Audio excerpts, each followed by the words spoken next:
Hello and welcome to Real Talk. I'm Denise Eaddy-Richardson and this is my co-host Eklund Anderson. Hello.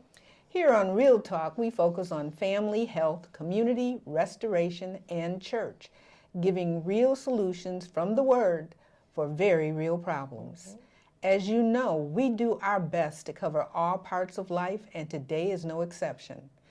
As the people of God, it is our duty to take part in the political decisions and appointments of government positions. Sure. So today, we welcome Alyisha Dyer to Real Talk. All right, you're running. Yes. Thank you for having me on your show. I appreciate you all. You're running for sheriff. Yes, yep. So what we're going to do is we want to look backwards before we get to this position where you're running now. Okay. Tell us how you became interested in law enforcement. Yeah, so I grew up in Ypsilanti, and when I was younger, I had some problems in the home. I was running away a lot, and I had interactions with law enforcement, mostly Ypsilanti Police Department. I got falsely arrested by them once, and then just run-ins just from being a runaway, problems in school, truancy-related things. And growing up, I remembered what it felt like. I had officers that treated me with respect, and then I had officers that did not. And seeing how the officers interacted in Ypsilanti started motivating me to get more into law enforcement when I got older. So I actually left home at 17, and I graduated Ypsilanti High School, and I started Washtenaw Community College. If you would have asked me back then what careers were available, I had a very limited worldview. So if you would have asked me, do I want to be a consultant or an engineer, I didn't know what that was. I knew doctor, teacher, lawyer, police officer, firefighter, and I was dating a guy at the time that also wanted to be a police officer. And so part of it was deciding to go into it because I wanted to be an officer in the community that would be helpful and not hurtful. Mm-hmm. I saw what not to do just through my own interactions with the police. And there was some people in my life back then that felt that I was too nice to be a police officer, didn't think it would be a good environment.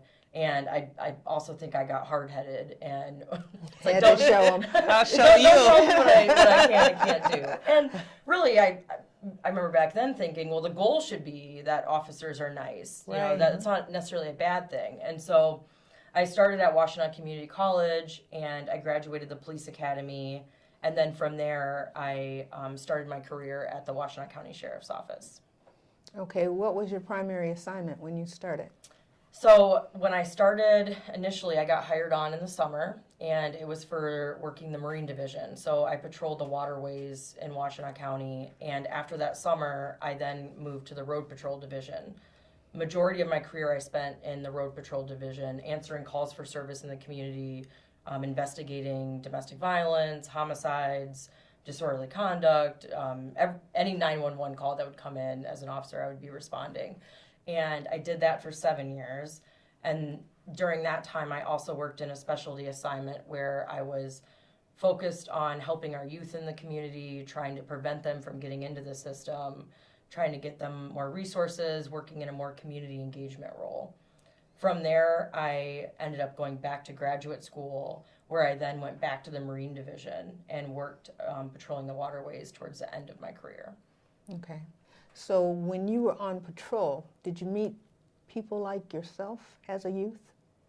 I did. And, you know, that is what has really actually shaped my worldview of our legal system, of how policing can be harmful at times for young people. And I really saw how the disinvestment in really Eastern Washtenaw County was hurting our children. And So explain what you mean by the disinvestment in Eastern Washtenaw County. So when I grew up, we had the Boys and Girls Club on Michigan Ave that a lot of young people would go to. It was sort of your community center. It was a low bar to be able to get in. There wasn't a lot of bureaucracy. Mm-hmm. And so it was very easy for children to go and hang out there. I was a community youth mapper at Eastern Michigan. And so that was a program that the college was doing. I was in the Corner Health Center, Michigan Works. Mm-hmm. So there's all these programs. There was a lot more block parties, just more neighborhood structure. And when I started patrolling in the community, that's when I noticed the intricacies based on even the neighborhoods. And so I would patrol out south of the Ford Lake in Ypsi Township, and they have sidewalks, they have placards, they have really nice parks. And then I would go patrol in areas that are north of the lake, like Sugarbrook and West Willow. And there's areas in Sugarbrook that wouldn't even, there was no speed bumps, no sidewalks. The park in Sugarbrook has no pavilion. West Willow has some more amenities than some other neighborhoods. But just seeing in real time in a day, driving around the area all day, you just see the disinvestments at the neighborhood level. And I responded when a young person was killed in Ypsilanti, and this was back in 2014. And from there, what I saw is an increase in gun violence with our young people. And so when this young person was killed, then we saw another young person killed after that. And then it was going back and forth. The retaliatory shootings. And and that's when I started working in a more specialty assignment to try to make sure that we were getting young people resources. Because what I saw with a lot of the young people involved in the justice system, where they grew up just like me 9 times out of 10. Single parent home, low income, not always, but usually from Eastern Washtenaw County, at times from Ann Arbor. And I noticed looking back in our system that their early contacts with our police agencies, they weren't provided the grace that I was provided growing up and that my brother was provided growing up. Same neighborhoods. So how can you account for that discrepancy? And this is where growing up, I knew on a micro level that we had problems, the classism, racism, sexism in the world. But when I started policing and seeing how structurally that works out, and working with a lot of young people, almost every young person that was getting funneled to detention was black. There were very rarely white children being funneled into detention. And what I saw is the services that we were trying to get children weren't always inclusive. So if you look at poverty in the same neighborhood, poor white child, poor black child, the poor white child was getting inclusive services at CMH. And what does that mean? Therapists that understand them, that aren't going to attack them with microaggressions or judge them or their family. They were getting a lot of grace, whereas... And this is from community health? Like just community mental health, the schools too. So one thing that made me, that brings this to life for me, when I'm never going to forget this, I was at a school doing a mentoring program, and a young child comes up to me and says, I hate the police. You guys took my dad away. And I started talking to him. I said, we really need people that understand what that might feel like to go into law enforcement. And I also lost my dad growing up to numerous different factors, but some of it relating to legal system trouble. And I said, and he said, oh, well, how do I become a police officer? And so we're having a really good dialogue back and forth. And then he smiles and runs off to go play with the other children. A teacher walks up to me, and this is a black child, this is a white teacher, walks up to me and says, was he bothering you? I'm like, no, he's great. And she says, I keep telling him if he doesn't behave, he's going to end up like his dad. That comment was never, if a teacher would have told me that when I was that child's age, I would have probably flipped over a desk. I probably would have started acting out. And I could have had a whole different trajectory. Right. And so it's those, sometimes it's subtle. It's not something that you can necessarily point to, but it's those interactions that, building up over time, it was night and day difference in how people are being treated. And the uncomfortable thing is, I don't know if sometimes our systems are even always aware of it. I think we're getting better as a culture, as a society, but I still think we have a long way to go. So what kind of trainings are police officers getting to make them aware of these discrepancies? Yeah, so the current sheriff, Jerry Clayton, actually has been a strong proponent of implicit bias training, and so that's been implemented at the sheriff's office. I think that's a step in the right direction, but we really have to go further because what happens with officers, and this can happen with any public service professional, is it's a checkbox. You know, they go to the training, it's an 8-hour training, they might pay attention, might not, might have worked midnight shift, and now they're stuck sitting there in the morning, falling asleep. And so we really need to also take it a step further and have uncomfortable conversations, look at our data, share it with the public, and have more than just a class, more than just a workshop, make it part of the actual culture. Because, and this also happens with sexism and women, right? Mm-hmm. And so public service professionals, typically it's a male-dominated, white male profession. And when they're out serving communities that are diverse, if they don't have the tools to understand how not to be harmful, then even when they don't intend to, they can cause harm. And the more that you're aware of the biases and aware that there's a disconnect, the more that I think we can make positive steps in the right direction. But the other thing is we really got to hire people from the community. Yeah, that's what I was going to ask, if you guys offer community policing where police officers actually take time to do activities within the community, because I think that that'll probably, increase their education or diverse populations and, things of that nature. Yeah, we have a community engagement division, but sometimes the patrol officers aren't always getting the time to actually go out and hang out and relax in the community like a specialty assignment officer might get. And so rotating those positions is really useful. That's what some other agencies have done. And then the more that we do hire people from the community, the more you're going to understand the community. Residency requirements is what some departments did historically, where they would have officers live in the areas they patrol. And that can be a step in the right direction, but sometimes officers can't afford to live in the community they patrol, or they all move to the same neighborhood and they don't really get immersed in the community. But if you hire people that grew up in the community, they care deeply about it. And so what I noticed, officers that were from the community versus officers that were from northern Michigan or other parts of the area, there was definitely a difference in the way that they would talk to people. And it wasn't always a negative thing, but it was an uncomfortability where it would take them longer to get used to policing in the community. And if you hire people from the community, you eradicate that barrier often. So, So how do you go from having people check the boxes that they've done the racial sensitivity trainings to inculcating that within them so that they really care about balancing things within the community?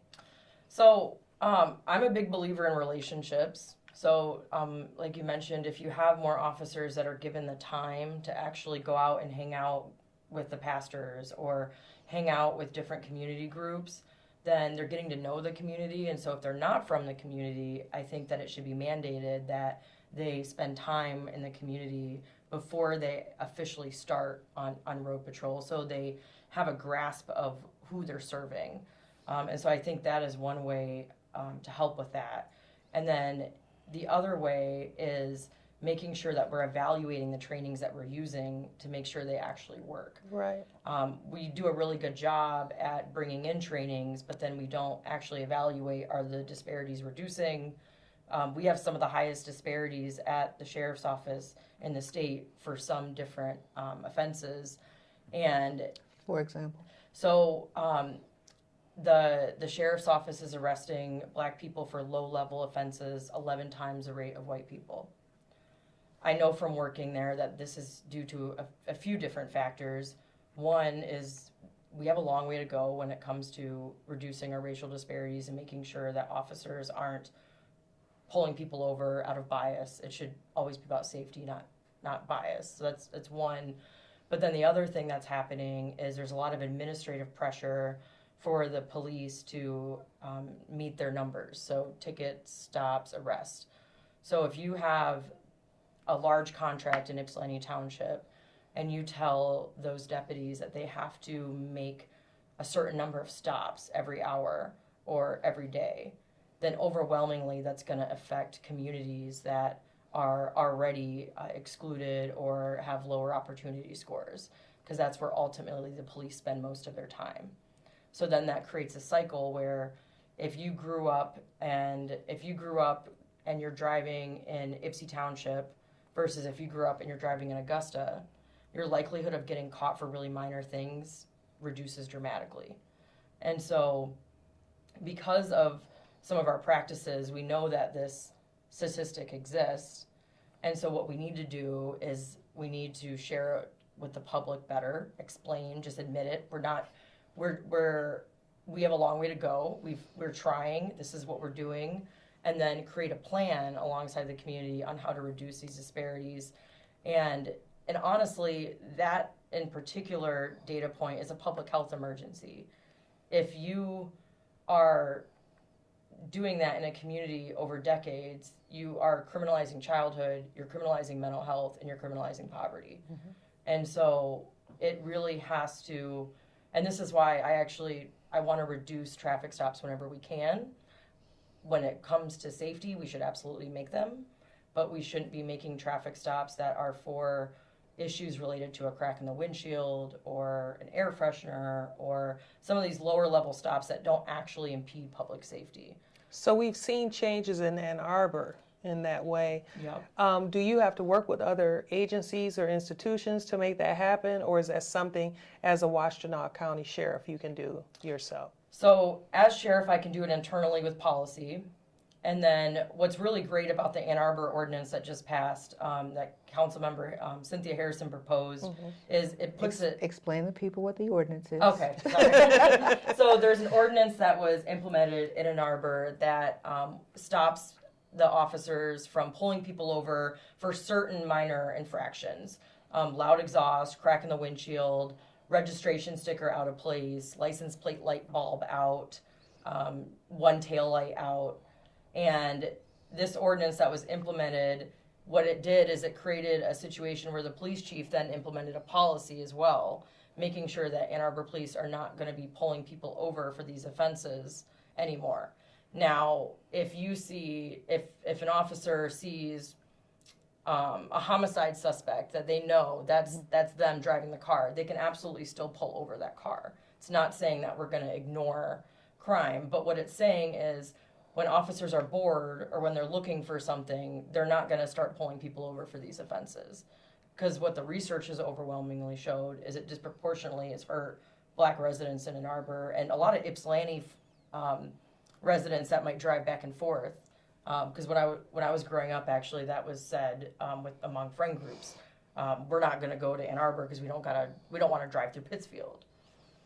So Pittsfield was notorious for a while. Yeah.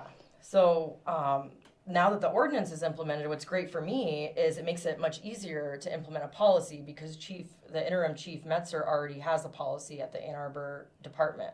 So now we prove that we can do this, and we also create a framework on how we can implement this at other agencies. And where the sheriff's role is really powerful is the sheriff can bring along other chiefs with them. A lot of the local departments look towards the sheriff for resources, for guidance on policy implementation. And we've seen examples of this with how they collaborated with naloxone administration. The current sheriff, along with community mental health, was able to work with a bunch of the different police agencies to get everybody on board with the same policy. And I want to do that a lot more. I want to make sure that not only am I implementing a policy at the sheriff's office that follows what Ann Arbor police are doing, I want to bring along the other chiefs to see if we can collaboratively come out with this policy, because justice doesn't know borders and people are going to drive through different departments. So our road patrol division might not be doing one thing, but if another area is doing it, then you're going to create inequity in the way that you're operating. Speaking of inequity, what does the population look like relating to your deputies? How is it a diverse population? Or? So we're 87% white, even less female. We have one Black woman in road patrol. We have one Asian man in road patrol. We have a long way to go. Is there any plan for diversity? So there's a 30 by 30 initiative nationwide that departments are doing to bring more women in. I really think that when you bring women into police departments, it increases collaboration, empathy, compassion, and I really want to focus on that, and not just white women, black women, brown women, Asian women, so that way the department has a lot more diversity, because we should be half and half if we're following population sizes with gender. And then when it comes to hiring people in the community to make us less white, we really have to also reduce some of our background investigation barriers. I had one of my friends growing up applied, and he wasn't able to complete the process because of his traffic record. But he also grew up in Belleville and was getting pulled over constantly. He drove an older car. He had twisties, and it was all minor reasons he was getting ticketed. It's not that he didn't drive any better than I did. And so that practice of using the traffic record to dissuade him from going through with the process, we have to understand that we already know there's disparities with traffic stops, and so we should look into how we can alleviate that so we're not losing people just because of what they look like and their circumstances or where they grew up. The other thing that I want to do is we have an Explorer Academy, and we have a Citizens Police Academy, and we have a Junior Police Academy. And a lot of times we're doing a lot of good outreach in Dexter, but we're not doing that same level of outreach at Ypsilanti High School. And so I believe that we need to bring the Explorer program to Eastern Washtenaw County. It's where our largest road patrol contracts are.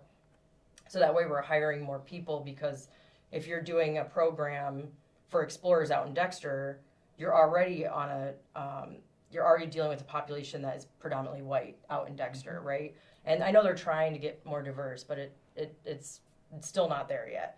Whereas you have more programs and outreach in the eastern side of Washtenaw County and then Ann Arbor, then you're more likely to attract more diverse candidates. And then the other thing is we need to root out internally the sexism and the racism. Because what happens is you don't want to just hire people, you want to keep them. And if people don't feel included in the environment, if they're being targeted more than other officers, if there's favoritism and there's the old boys club is alive and well, then you're going to lose applicants and they're going to go to other departments. Speaking of demographics of Washtenaw County and comparing the demographics of Washtenaw County to the arrest in Washtenaw County, talk about that disproportionate. Yeah, so Washtenaw County, and really if you look at Ypsilanti Township, which is where I think a lot of these disparities are coming from, because that's our largest road patrol division. So if you have 30 police officers in one area and only 2 in another area, that in and of itself is going to drive disparities. But the 2 in the other area, so often they're pulling over the people who drive through that area who don't live there. And that's true too. Yeah. Okay, so that it's disproportionate everywhere. Yep. I agree with that. Okay, and so trying to get to the root of the disproportionality of law enforcement and criminalization of citizenry is really important. So, you know, you've talked about bringing in more officers of different races, different sexes, and dealing with it that way. What is the tool that you use to bring in an officer that makes you believe that this officer will not continue these discriminatory practices? So, and this is part of what I saw as a road patrol officer. Upper administration has to pay attention to what's going on the ground. And when I first started, I looked up to the current sheriff a lot. I was really proud to be at the sheriff's office. And there's other areas that are much worse than here locally. Over time, what I saw on the ground that happened is upper level administrators would think a policy was being implemented, but then the policy would actually not be implemented correctly, or the officers on the ground were not properly trained or would just do what they wanted to do anyway. For the most part, in policing, we're militaristic. So if I put out a directive as sheriff that says you're no longer to pull people over for pretext reasons or just to get your numbers up, I don't want any middle management evaluating deputies on how many tickets or stops or arrests they're making, then you also have to make sure that's happening. And one way to do that is doing random body camera polls to see how the deputies are interacting, and not only looking for the gotcha moment, but also when you see they do something good, congratulating them on that and incentivizing them. And then the other thing that we need to do is, and this is something that as sheriff, my goal would be to focus really heavily internally for a while, because you have a lot of officers that are sleep deprived when they're working, they have PTSD, they aren't getting mental health treatment for themselves. And what happens is, even when they might have the right intentions, they start targeting people or becoming very cynical or becoming very jaded because they're disgruntled with their environment and the workforce. And let me interrupt hot because we only have a couple minutes Okay. left. How do you deal with the mental health issues of the officers? Yeah, so that's something I've talked about a lot on the campaign trail. Right now I'm a therapist, and we have to prioritize it. The upper level administration needs to make it clear to the officers that they care, that they're going to do everything in their power to work with the union to make sure that we're addressing workers' rights issues, and bringing in someone in upper administration that can focus in on employee wellness and create a strategic plan on, as well as looking at the more mental health and clinical focuses that need to happen. Well, there are a lot of things that need to be put in place to ensure safety among the ranks and in the community. And so, Alyisha Dyer, running for sheriff of Washtenaw County. Thank you. Thank you so much. That's all for our show today. Thank you so much for joining us. And thank you, Alyshia, for sharing your message with us. Remember out there that earth has no sorrow, that heaven cannot heal. We'll see you next week. God bless. If you would like to help support this broadcast or become a sponsor, visit realtalktoday.com. Remember to join our Facebook page and follow us on Instagram. And subscribe to our YouTube channel. We would love to hear your thoughts of our show, so we look forward to hearing from you. If you're in the Ypsilanti, Michigan area and would like to be a part of our show, visit realtalktoday.com to find out how. Until next time, keep it real.